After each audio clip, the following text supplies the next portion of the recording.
Welcome, everybody. We're glad to have you here for this episode of May I Interrupt? My name is Craig Norman, and I'm really honored to be able to share the chair up here with Dr. Jason Jedlicka. Jason, how are you doing today? I'm doing great, and I appreciate you getting on my good side so early in the show, Craig. I'm going to hold back any comments about the blue light because of that. Okay. I'm going to disregard that for the moment. So we're really pleased to have a guest today, I think, that will enlighten us on a little different aspect of what's happening within the specialty contact lens field.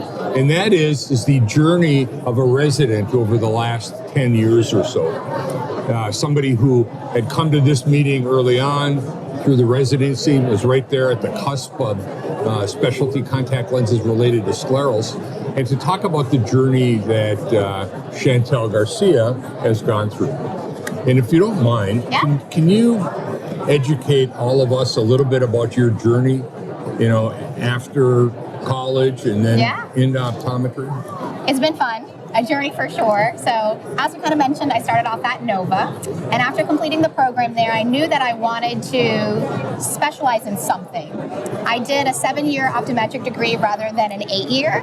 And so I had that extra year to advance myself. And I always liked puzzle pieces. So really not knowing much, I decided contact lenses was a way to go. And at the time, residencies weren't super popular. There was 1 of 16 slots through the nation. And born and raised in Miami, I decided that if I was going to do it, I was going to full on do it. So I wanted a new aspect, and I tried applying to a couple different areas, just wanting to make sure I got my foot through the door. And I landed at PCO, and that was amazing. The program at the time was really designed for the resident because you only see tertiary care. And so when you get out of your 4-year degree on the contact lens side, Nova had a pretty decent department where you were exposed to it, but nothing like eating it for breakfast, right? And so when you get into the tertiary side, I remember looking behind the slit lamp going, what am I looking at? You get that sense of hesitation, and then you would confirm with the patient, not a problem, I'll get something ordered. And behind the scene, you had that leeway of learning, right? And so I always like to, as either if I'm talking to students or colleagues, reassure them, we all started that way, right? And to some degree, we are all self-taught because every case is a little bit different.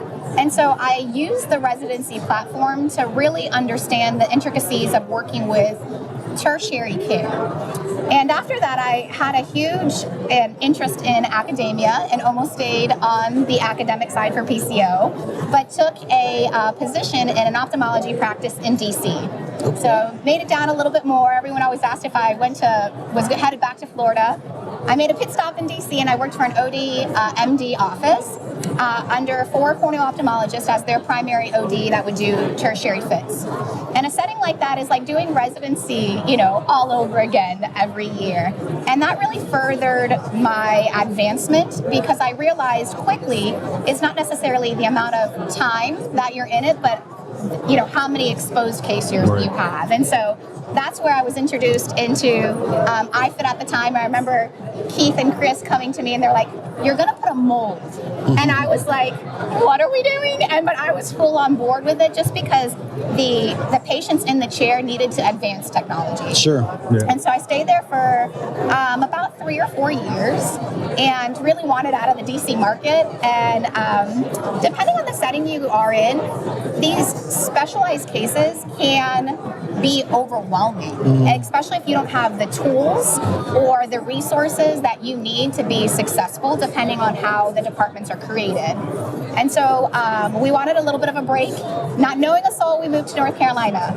And that's where my mindset changed a little bit because I decided to open a cold start. And from the business side of stuff, I describe to everybody when they ask me what my practice looks like, I describe it as a specialty office that also sees primary care. Because coming from the contact lens side, I'm always seeing it from a different light.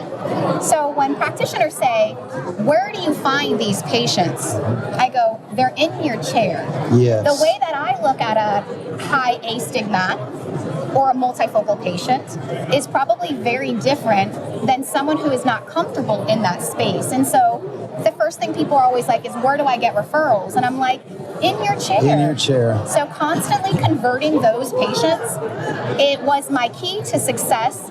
I always say that my cold start was a hot start. And people are like, that's a good problem to have. Inevitably, it's a problem. But that was really the background that I had in what did people value. And I don't know, it's my practice as of February will be 6 years old.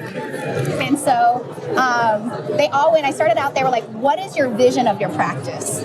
And I said, to pay all of my bills. Yeah, okay. sure. And as I got a year or two into the practice and we had an optical, I thought to myself, what is my vision? And then I realized I'm banking on service. Okay. Like everyone can have someone can open up an optical boutique. That just wasn't me. I had a medical background and I believed in that. And I said, how I can differentiate myself is on the service that I provide.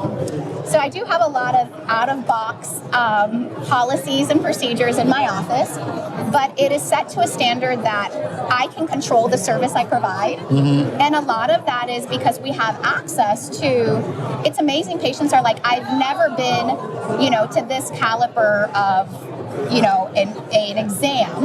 But it's utilizing a lot of the tools. I mean, every diagnostic tool that you can think of, I've probably accommodated into my office. Yeah. So Chantel, if I can interject here for a second. So with the cold start, Yes. so what does that exactly mean? Are you in the office 3 days a week, 5 days a week? So by definition, a cold start is the very brave individuals that have zero patient base, that open up their doors and start from the ground up. Right. And so rather than buying another practice or becoming a partner, when we opened up the office, the cold start would just be zero patients and kind of building from there. Correct. And so that's kind of where we started. Okay, so how does that happen though? How do you? Yeah, how do you don't support schedule yourself? every day of the week, right? Right. Yeah, so I needed to pay my bills, and I actually had a newborn at the time. Like the pictures in the background, people asked me like the timeline of stuff, and I'm like, I don't recommend doing it in this order by any means. But at the time, to support my office, if that is someone's vision, I never wanted to starve. And so I worked part-time, actually in my postpartum, time off. I worked part-time in another location to make up where I could support where I was. Sure. Mm-hmm. Quicker than later, I was full-time in my office. And so initially I did have I tried to bank, stacking patients on certain days so that I could go over to the other office, make money for that, and then come back to our office. And I maybe only had to do that for 3 or 4 months. Luckily, I was in an area that was in need. Mm-hmm. And when you have converted more profitable patients, it allowed me to get there quicker. Sure. And so the accountant's always like, what are you doing different? But a lot of it is service-based. And so as I moved into the things we have now, whether it was scleral lenses, ortho-K, I have a really, really high dry eye practice. Mm-hmm. And that has really what has evolved how I adapt and convert my contact lens patients. So then, let me ask, how exactly do you recruit new patients? I mean, do you have a referral process that you go out and reach out to the community? I mean, obviously, some of it comes from patients, but a lot of patients can't refer their friends for scleral lenses because they don't need them, right? Well, when I first started out, you're right. I needed to go find these people somewhere. And so one of the first places I went was actually primary care. I knew that in my area, the primary care doctors needed to write out diabetic letters. My husband's also in optometry, and he is the retina guy. But I knew I needed people, and I needed to get them in my door, so that was one place that I went. And I also went to pediatricians. And at the time, this is 6 years ago, orthokeratology has always been relevant in our practice, but we didn't have the resources or to educate parents as easily as we do now, or pediatricians as easy as we do now, but I knew there was a demographic there that we needed a referral stores. Sure. And then VCPs. So there's two ideas under the VCP market. So you can take VCPs the idea is to get them in your chair, but they're not profitable until you convert them to a higher ticket item. Mm-hmm. And that's what we did very, very well, is that we were able to take on the VCPs, and I started with a good amount of VCP, and as I said, welcome in, let me get you into a specialty lens. Welcome in, let me use your medical contact lens necessity. Through the years, my goal was to drop the VCPs that were not profitable.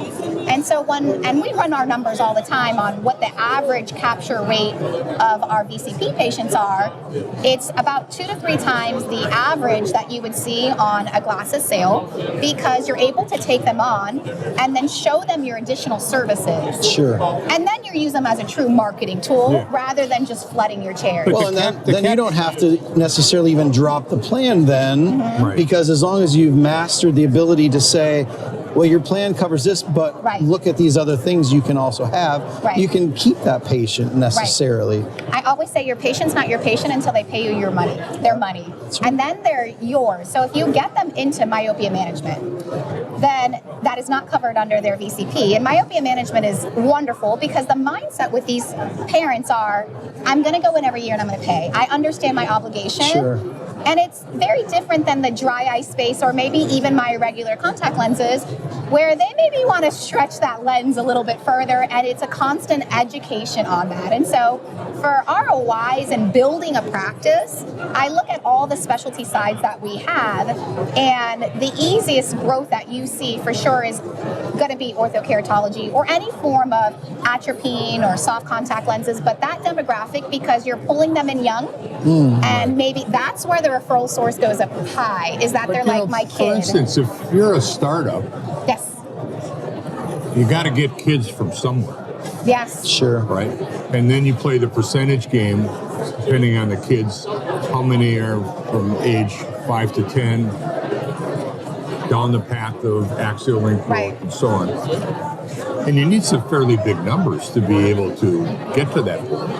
Yeah. You know, I'm assuming that before you decided where to put your practice, yes, you understood the area you were going. You understood the profile of the need. Like you said, it was an area of need. Charlotte's a growing community area. Obviously, you're probably putting in a place where population's growing, preferably with families where there's multiple people in the same household.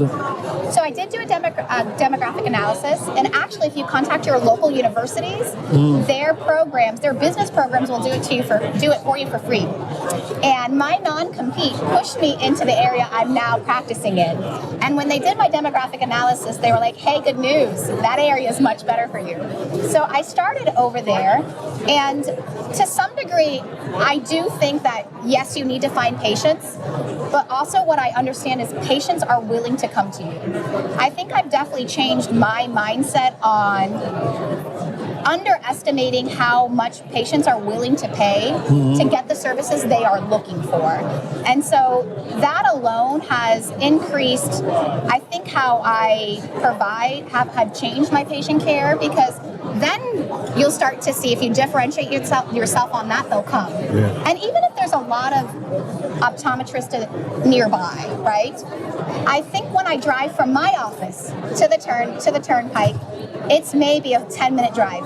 Do you know how many coffee shops are in that 10-minute drive? Yeah. Do you know how many nail salons are there? And I am an early adopter for a lot of diagnostic tools and treatments. And, colleagues come to me and they'll say, what do you think? And I said, there's Botox at every dermatologist. Do you think people stopped getting Botox? And the answer was more people just became aware.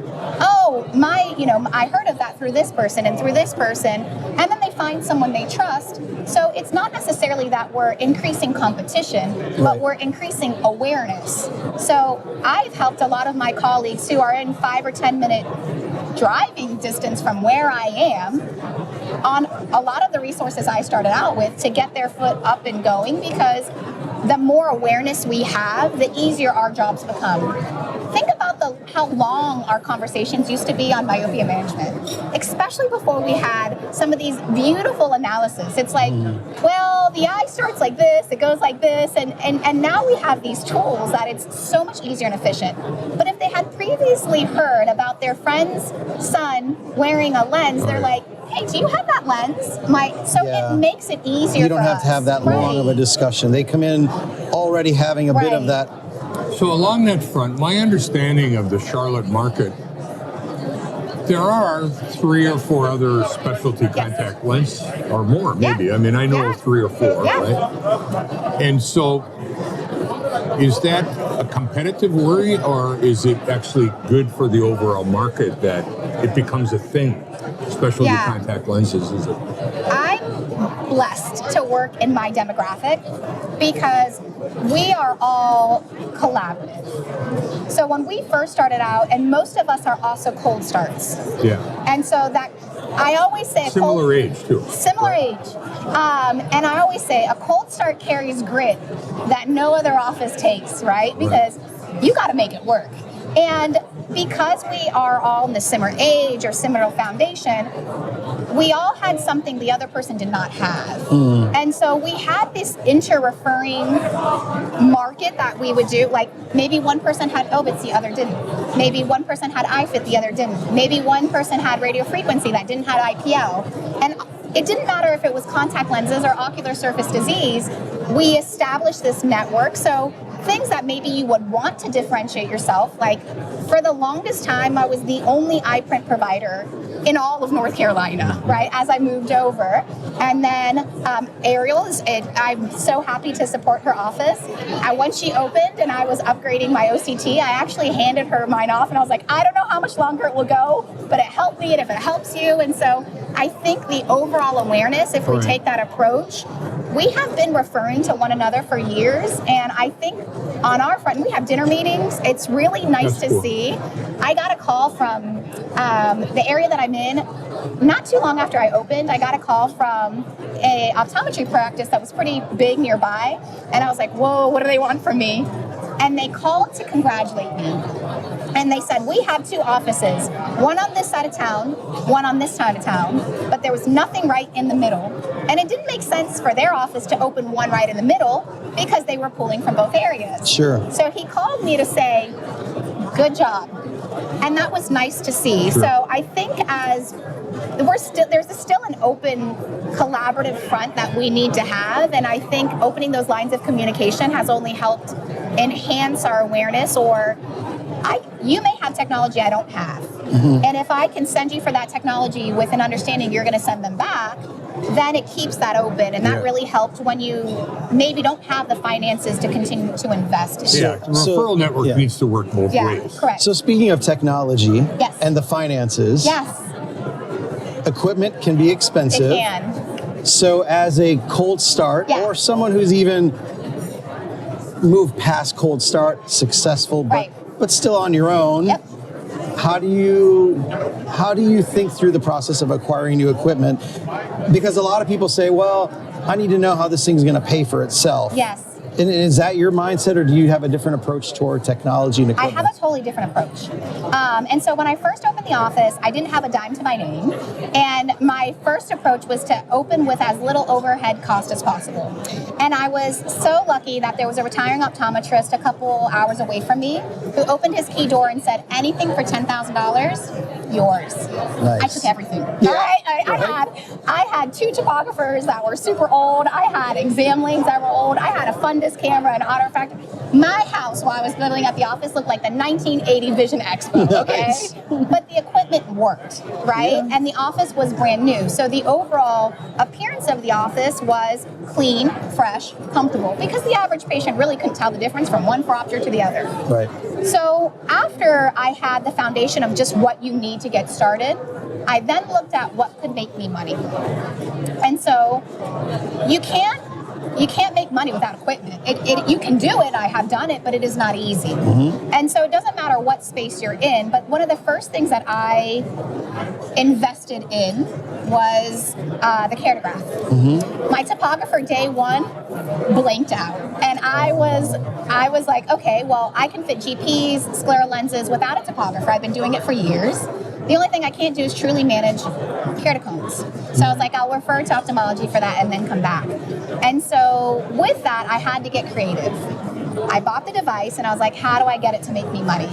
And there are many different ways to do that. But on that one device, I was able to fit both lenses and open a whole new realm of my biography. Sure. And this was about 6 years ago when I didn't know, honest to God, I didn't know how powerful of a tool that I bought.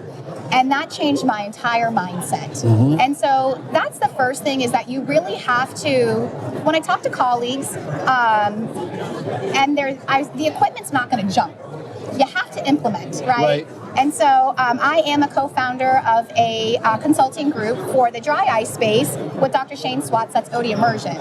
And that was built out to people buying more expensive devices like intense pulse light and radio frequency. So when you think about some of these other diagnostics, they're relatively inexpensive, right? Sure. So Myopia Master is going to turn on you like this if you can get a couple patients that are, willing to go through the program. And then from there, you get more that add and add and add. Yeah. So I think if you're looking to invest in equipment, I say my most powerful tools are my patient interacting interfaces, right? If I can show you something, that's far more valuable than because otherwise, it was like fundus photos. There's this thing in the back, but if I could pull up the fundus photo, you could understand it. So when it came to things like dry eye, and I could show you my biography, there was a disease you were looking at, and that changed how I practice medicine. I became more objective. It wasn't like, well, we could do something. I was like, there's something wrong. Like, we got to take action. And so on from there, I am very quick to invest in something that is patient interface, where I can show and demonstrate them, because it makes it easier for you. Yeah, I love that concept of, by simply adding a piece of equipment, I almost establish a new part of a practice. Yes. It's like I just opened a dry eye service by acquiring this piece of equipment. One piece. That without it, I have no right to claim I have a dry eye service. Right. Yeah. And there's so many other pieces of equipment that, with simply having it in your practice, you can now open a whole nother aspect of your clinic, which allows for referrals and ongoing revenue streams, because you have that piece of equipment. And it really changes how you practice medicine. So if you were to ask me, do you need axial length several years ago to treat myopia? And I was like, nah, gotta just do something. And then when I started getting axial length, I was like, dang, I'm challenging my cases. I'm challenging how I'm looking for cases.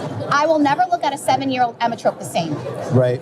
But before, I was like, you got great vision, keep it moving, right? And so on the keratograph side, when I was looking at my biography, I was like, has everybody in the world just had bad glands? And I was using Restasis to fix the problem. So it opened up not only just advanced options for your patients to elect into, and that's what got me. All of a sudden, Craig, I had people who were complaining about $20 co-payments, wanting to buy thousands of dollars of services. And I remember my technician running outside the exam room, and they were like, since when did people have money? Our own patients that we didn't know about. Right. And the problem is, people cannot buy stuff that you do not present. Yeah. And in order to present those options, you have to invest in those options. Yeah. And that was where I started changing. I always say, as the physician, you are likely the problem. Because if we don't change how we think about medicine, then we don't change our approach. And people cannot elect, I want the best thing for myself. That's what I was just going to say. You put yourself there and say, if I were the patient, what would I want? Right. And then you say, any less as a doctor to present your patient, you're not doing them a service. I agree with that. But where I don't agree with it is oftentimes the practitioners will have difficulty relating to the charges because they're putting themselves in that space as well. I do this to myself. I look at the patient, the patients will watch me and they'll say, and I look, you can see me, I'm thinking, and I go, if you look at me and I'm thinking, it's because and if I'm stuck, I go, I want to know what I would do if this was my eye. I challenge you every time that happens and bet you're going to pick the better option to present it. Right. In the ideal case, this is my child, my eye, I'm doing this. Present it, and that is powerful. I think if you have the confidence to say, if I had access to anything, it's different than the optical industry. When you buy glasses, they perceive it as I can get glasses anywhere. But when you provide advanced treatments of any kind, this is a medical service. Yeah. And if you withhold that information, then you're not allowing them to elect into something that they may want to. And the moment you start changing that mindset a little bit, people will invest in it. Sure. And I think that was it. For me, though, that's where demographically it makes a difference. if the patient is 25 years old or 35 years old or 45 years old, 55, they're in a totally different economic position in their life, right? Yeah. I think yes and no. I guess what I've seen on my side is, and again, from the consulting side, we have offices that are in all different demographics, some Medicaid offices. And I think definitely things that are important to people, they find a way to finance that. And now we have options for them to finance that are not at the expense of the practice. Sure. You know, things like, I always say people want the best option. If you can find out ways for them to pay it, you're one step closer. But by removing that, because we are thinking about the most economical option. So I always say my husband has a heart problem, and when he goes to the cardiologist, he never says, well, what's the cheapest heart rate monitor? You know, like, present the best option, and if it's not economically feasible, the other ones are absolutely acceptable. Right. But Sure. at least you didn't withhold that information. Yeah, and I think if you can present something Right. and allow the patient to say, I don't think I want that, to then say, that's no problem at Right. all. Correct. I just want you to know your option. If you ever change your mind, it'll be right here available to you. Yeah. And no judging and no anything, but at least present it and let them make that call. And like in so many cases, no just means Not right Not now. now, right. That's it. I was about to say, it may be just not right now. Correct. And that's where we have to have an understanding, because you plant the seed, and as you plant that seed, eventually it will grow. Yeah. It So will grow. they're just, as they're driving at night and they're like, dang, I can't see. Or as their eyes are really dry in their contact lens, they're eventually Yeah. like, Yeah, I but have to do something about it. because you gave them an option they Right. could think about at least. Right. Now that they're facing it, Right. they go, maybe I do want that after It's all. tangible at that But if you point. never brought it to Right. them, they would not even be thinking what. Consider. Yeah. Yeah. So, Chantel, as we bring this to a close, Yes. do you have one tip you would like to share with the audience, in particular somebody that is thinking about going into a cold start with an emphasis on specialty lenses? But I know you could give 10 things. Yeah. I only want one thing. That was hard. He said one. You know, I think that I would still go back into Jason's point as far as investing in the right technology. It is really hard to get people to elect into treatments without a foundation to be able to tell them about it. And so I don't think you should over leverage yourself, but you don't want to have redundancy when buying equipment. You don't want to over leverage it, but you want to make your job easier and more powerful. Yeah. Sure. And so I think getting started, number one, I would say you're in the right space. Just move forward and think about that journey with, unfortunately, you know, you have to make that investment, right? And so I think if you can make, you know, $50 out of $1 investment, then that's worth it. And Yeah, the amount of money you spend on your build out and your Right. office, maybe save a little bit of that and put it in equipment that you can Right. do Yeah. more with Right, and I grow agree. your practice I agree. faster.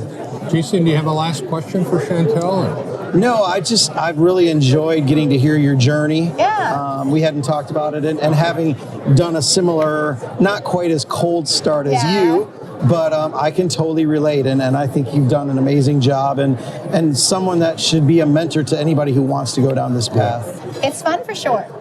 Yeah.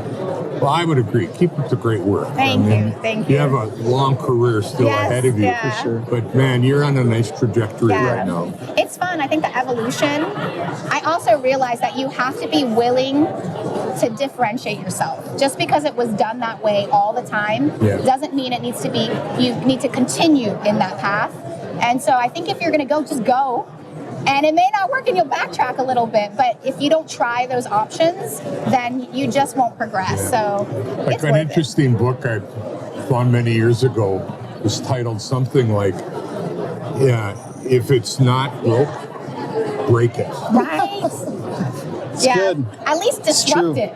Right? Yeah. So I've definitely known to be a disruptor, and I'm okay with that. Yeah. But I think it allows us to think differently. And so as I collaborate with practices that are 20 years old, and I come in 6 years old, and they're like, you're doing this in 6 years that I have not even fathomed in 20. And I'm like, dude, just do it. Yeah. You got to just do it. And so I think that will help us progress a little bit. So, Chantel, we have a parting gift for you. Oh, great. All right. For those of you at home dying to know what this is, it's the May I Interrupt mouse pad. This is great. Really, they're lining up. There's hundreds of people in this hall right now that would love to have one of those. As I'm rolling over your faces every day, working, I'll remember this conversation for sure. Yeah, exactly. But you know, we for sure are going to remember this conversation as well. This is terrific. Thank you for having me. It was fantastic. Jason, any comments? Nope, just appreciate the chance. Yeah. And for those of you watching, thanks so much for taking some time to hear us and watch us at May I Interrupt. Stay tuned for future episodes. Thanks, everybody.